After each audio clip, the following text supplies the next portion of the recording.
So now that we've started in on Learning Target 1 with some notes and some practice, now we're able to get into our learning targets and start putting our information down into the document. So as we do this, we want to make sure we're doing a few things.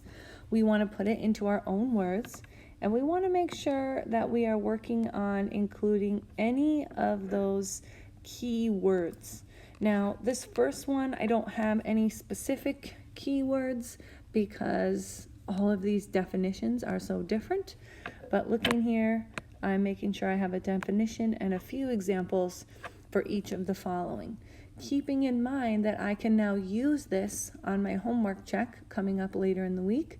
So the more information I pile in here from my notes and my practice, the more beneficial this is going to be when I get to that homework check. So you should already have your rate yourself right here to get you started. Remember, we talked about that being at a 1 or a 2. Now as we start to practice and fill this in, hopefully we'll start to see our rating advance to a 3 or a 4 as we progress.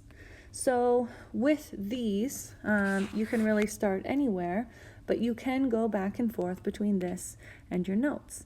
So with a spring, we saw on the notes, it has to do with springs that are either stretched out or pushed together. So some of the keywords in that definition from the notes were compressed or like expanded. So I'm going to try to work those in here. So when there is a spring force, I know I have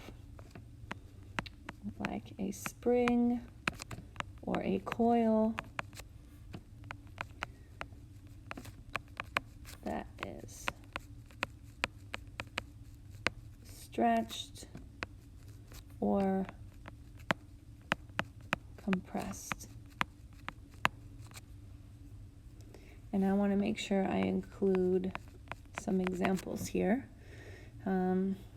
So one that was right from the notes, we can say, was trampoline, right? As you're jumping up and down on that trampoline, as you're pushing down on it, those springs stretch out. As you're up in the air, they compress back to their tightest, and so on and so forth.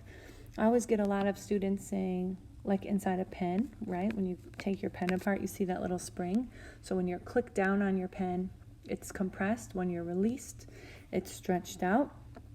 We can think about like a bed or mattress or a couch, things like that. Okay, slinky, we see a lot as examples. So those are all things that I want to make sure are on my list, and I could just then highlight those so they stand out as the examples versus the definition. And so you're going to keep going back and forth between your notes and this, gathering your information and starting to compile it for all the different forces. And again, we're only looking at this first learning target to be completed for Wednesday. Let's do this.